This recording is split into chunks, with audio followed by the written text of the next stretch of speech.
Did you use up all your molasses making my chewy ginger cookies, but still want to make some gingerbread men for the holidays? Well, this recipe uses no added molasses and lacks nothing when it comes to deep flavor, color, and snap. And if you're new here, I'm Maggie. This is No Frills Kitchen, where I teach you how to cook with confidence with nothing fancy required. The first step, as you will do in countless cookie recipes, is creaming the butter and sugar. Make sure you start with room temperature butter. This is going to make everything much quicker. If you've forgotten to soften your butter before you want to start, I highly recommend avoiding the microwave. It heats it unevenly and doesn't soften it well. What I do recommend is cutting the butter into pieces and then laying it out on a plate. It should be soft enough to use after about 15 minutes, depending on the ambient temperature of the room. Add the butter to a large mixing bowl, or the bowl of a stand mixer fitted with a paddle attachment, along with some dark brown sugar and honey. The dark brown sugar already has molasses content in it, so you will get a bit of that flavor. The honey is a stand-in for added molasses, as it will keep the cookies moist and pliable. Using a hand mixer or a stand mixer, cream the butter and sugar for a few minutes, just until light and fluffy.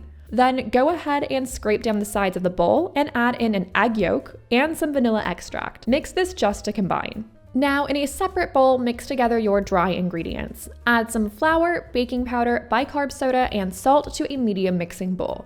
I also like to add in a touch of cocoa powder. This ensures that we get the dark color that you would otherwise get if you were adding molasses. The amount I call for doesn't add a chocolatey flavor in the slightest. Then add in your warm spices. You can use whatever mix you'd like, these just happen to be my favorite.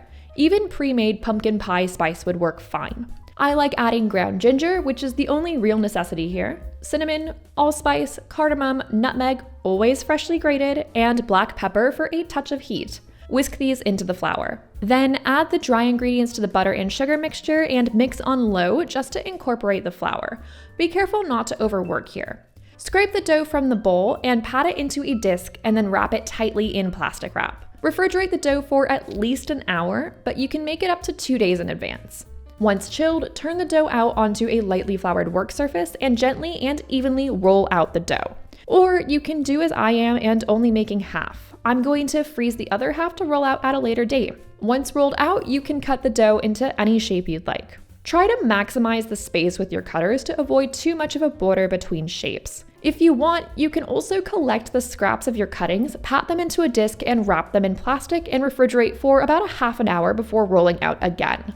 I wouldn't recommend doing this more than once, however, as you can easily overwork the dough. Move the cookies to a parchment-lined baking sheet. They're pretty delicate, so I find it easiest to use a spatula to do this. Bake in a 180C or 350F oven until they're dry and crisp around the edges but still quite soft in the middle. They'll firm up as they cool. This should take about 8 to 10 minutes, but it will depend on the size of your cookies. Remove them from the oven and allow the cookies to cool on a tray for at least 5 minutes before moving to a wire rack to cool completely. After that, you can go ahead and decorate them if you wish.